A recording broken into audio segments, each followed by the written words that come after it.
Hi, folks. Welcome to another episode of Film Study. It's time for this week's matchup show. As always, we're looking at the defense first, and I'm doing it with my co-host Frazer Tafar. Frazer, how you doing? Doing good, Ken. Glad to be back on for another matchup show. This time against the big time matchup against Kansas City. It's a must win after a disappointing loss against Detroit last week. A lot of things to look forward to in this defensive matchup show. A lot on the line in this game. The potential, any hope for the number 2 seed, I think, has a win in this game involved. I think the 1 seed is already looking quite difficult with a tiebreaker loss to Buffalo, and two behind them is a deep hole the Ravens have dug themselves. But they're tied with Kansas City in the standings at 1-2. Hard to believe one of these teams will be 1-3 after Sunday, unless they tie, of course. But this is a game where the winner comes out, I think, looking still pretty good for playoff seeding. The Ravens still have a reasonable chance to win the North, even if they lose this game. But it's certainly not the kind of hole they want to dig themselves early in the season, and particularly with a very serious set of injuries they now have. Yeah, it's not looking too good right now. It's kind of disappointing the way it's gone in the beginning half of the season. I think more so in the injuries have been a factor, but also the on-field play has been concerning. Um, we're gonna go over it a little bit in this show, but to So go, sorry, to I, go I to go 1-3 against Kansas City is going to be a problem if we Right, can't I get it agree. I done. mean, nobody wants that, certainly, and the injuries. I don't blame them for the losses that have occurred so much, although I think they were a factor in this last game. All right, I'm concerned about their impact on the rest of the season. I mean, that's where I am exactly. right now, and that really leads into my first point, which is successfully integrating what new defensive linemen they have out there. You probably saw in the injury report yesterday that every single Ravens defense starting defensive lineman was on the injury report. Actually, it was a Dina NP on Wednesday. On Thursday, Travis Jones returned to the practice in a limited way. Hopefully he plays, and hopefully he's not sleepwalking around on the field because he's so hurt. This is obviously, you want a healthy Travis Jones, and they need him desperately to be who he is, which is the starting point of their pass rush, and not the guy who is hurt and has difficulty commanding the double teams as he has through most of his career. But either two or three of the five defensive linemen in the game will be players who have seen very little time with the Ravens this year, drawn from among Taven Bryan, Josh Tupou. They were just recently signed to the practice squad. Either or both may be elevated to the roster before the game. Brent Urban, who played a little bit, obviously, this last week and was, honestly, did his own job reasonably well. We might see CJ Okoye, and there's no doubt about it, we'll see a fair amount of Aeneas Peebles in this game because there's nobody really otherwise to step up at three tech. One of the problems that I have is that Taven Bryan and Peebles are both smaller 3/5 techs who are pass rushers primarily. Peebles, I think I've really appreciated what I've seen from him so far. I just don't know if he can hold up if teams start doubling him because they don't have to double whoever is beside him on pass rushing downs. Bryan has used been primarily as a run defender in his career, where he's been very effective, and a lot of that has come in a five tech packages. It's a hard life for a five tech to hold in the league, even though he's a former number one draft pick. Didn't play terribly really throughout his career, but he hasn't been a guy who has really stepped up either. Decent pass rush juice, middle of the pack, 14 career sacks. But not, just hasn't really been exceptional. Never lived up to his draft status, of course. Josh Tupou, Ravens fans will remember him as a gigantic run stuffing nose tackle. He and Jenkins are similarly enormous. Not quite Michael Pierce's size, but they're up in the 330 to 350 pound range. And those guys are going to have to play a lot of snaps in this game, and in a lot of ways, they have to really fit well with the other Ravens defenders and help them have good games on the defensive line. Yeah, this defensive room kind of reminds me of the 2020 COVID game against Pittsburgh, where we had so many people not available, and we kind of just we played our hearts out and we showed that we have some fight. So I'm kind of hoping we got some kind of performance like that, where right now everyone's really doubting us, and I kind of like that from this team. I think that kind of suits us more than being in a favored role. But you're right. I think getting the defensive line integrated is going to be crucial because, yeah, you can go out there and just try and stand the blocker up and read and react, but at the end of the day, you need to create pass rush and you need time to gel with your teammates on stunts and things of that nature. So it's going to be interesting to see how Zach Orr kind of gets the new defensive lineman integrated in, um, especially some of the people that are coming off the practice squad, especially like Okoye. I want to see how many snaps he gets, if it's 6, 7, just to see what those reps look like. And if I'm hoping we hear something from Matabike relatively soon. Yeah, well, we'd like clarity on that, but we're fans. We're not really entitled to it. The organization's gonna eyedropper it out to us as they see fit. But they've got to, whoever they've got out there, they've got to be able to play together and be effective at creating problems, at least forcing Mahomes into some third and medium to long situations. It won't be easy, but they've got to be able to do that. Yeah. So moving on to my next matchup, I have the Kansas City wide receivers versus the Ravens cornerbacks. I think this could be the key to the game if the Ravens are able to stout out the run defense. Um, I feel like this is a game they kind of match up well. Chetaway Awuzie has been playing well in the past couple of weeks. Very physical downhill. Gave up a couple catches to Judy, but he's a really good receiver, so you can't get mad at him. But I'm looking for a bounce back performance from Marlon Humphrey. The Chiefs receiver room really doesn't scare me. They have Thornton, they have Brown, especially if Xavier Worthy Worthy was can't a full go. go this week, so Was I he? presume he's going to play. Yeah. Yeah, so that'll be an issue. That will be another test for Starks. He did a good job keeping a lid on the defense last week. No real big plays over the top. Everything came on the ground. But looking to continue to see that trend of not making the big play our kryptonite, but I still want to see improvement in between the second level and the third level. And I think that does start with the corners because they need to be more sticky in coverage. Tampa didn't have a good game last week. Um, I don't know if you concur with that, but I think they all did what they could, especially in the run game. I'm looking to see a better standard set this week for the corners. Okay, I mean, I'm with you in terms of this is a big game for the cornerbacks. I'd like to see a lot more out of Starks at this point. He hasn't had a turnover, although he came close in week 1 against the Bills to an Yep. interception of Josh Allen on a tip. He needs to do more. He needs to either be a fine loose bracket center fielder. They are asking him to play deep a lot. That may continue because Thornton and Worthy are very solid deep threats, so they may need to figure out how to get a man back to make a play on the football there.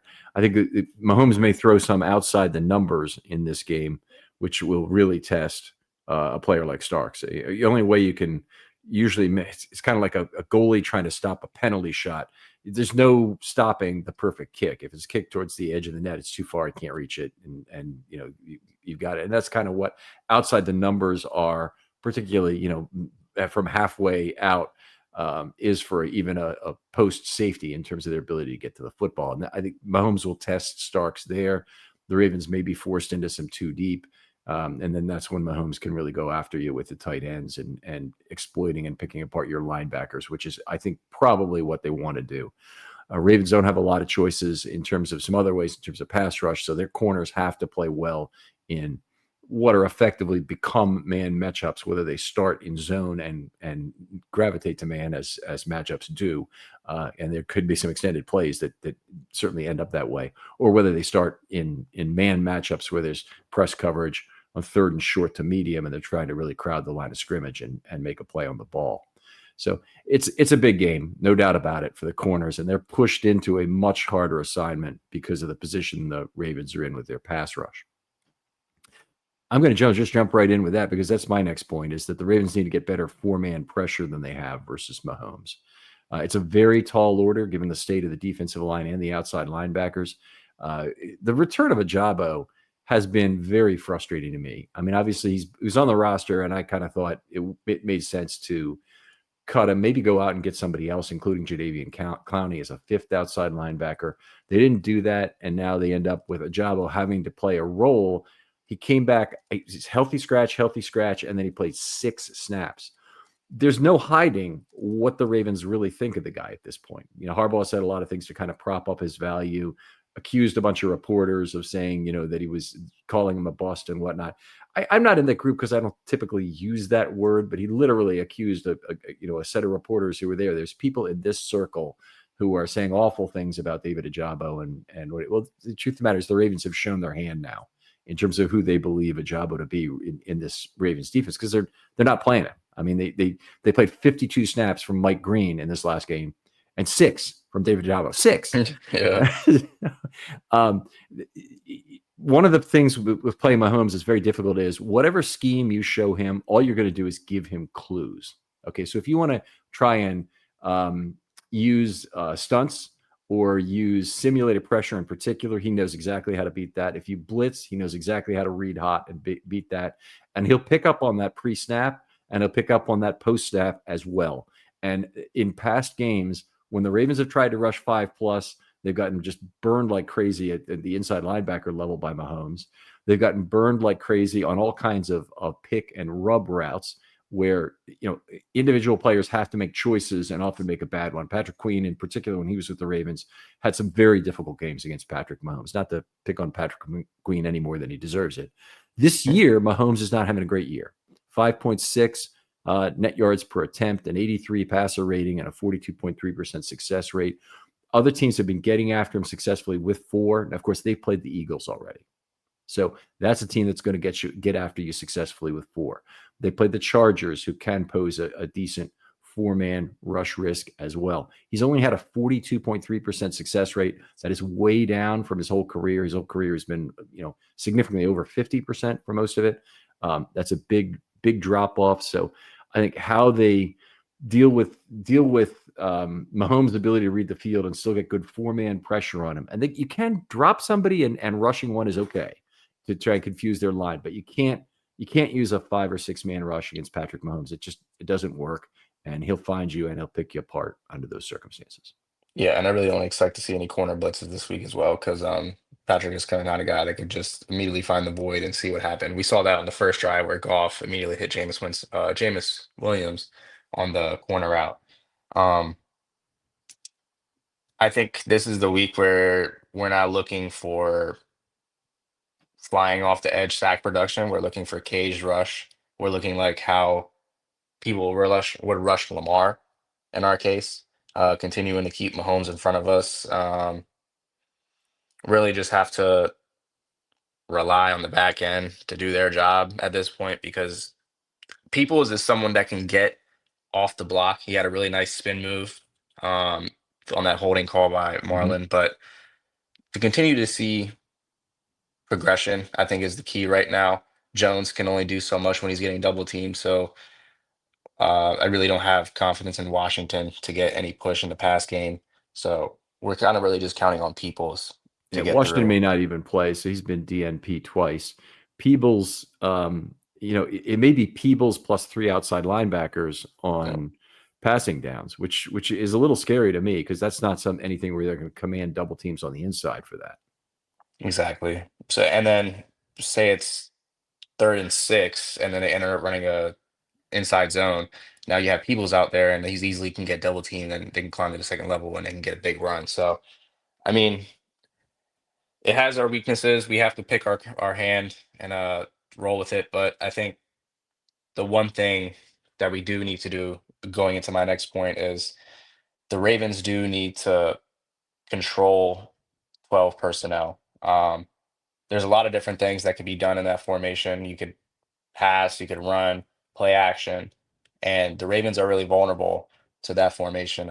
Especially last week against Detroit, there was a lot of different things that Detroit did out of that formation to show issues to the Ravens and exploit them in ways that we really haven't seen in a long time. Um, I really do want to see better run defense, better run fit from the linebacker position. Roquan did not have a good game after he had a All Pro game last week. There there's talks in the Ravens sphere that he does that against lower end opponents and then disappears against these top notch quarterbacks. And I mean, it's proven itself because he's really nowhere to be seen on impact plays when we go against these top end teams. So looking to see if he can step up, and then I'm anticipating another rotation, going back to the rotation between Simpson and Buchanan because Buchanan really didn't have a good game last week. So maybe they're trying to reel him back a little bit. Well, he didn't have a good game, that's for sure. I don't know if he's lost all his leash yet in terms of doing that. What I would expect is that the Ravens would play dime on third down, and that gives you a player like Kane might be the perfect spy. It might be on earlier downs that Buchanan could be the spy of Mahomes and do some of the things that the Lions did very effectively against Lamar in this last game, because it was the spy that basically contained Lamar in the pocket and gave their pass rush additional time to get home.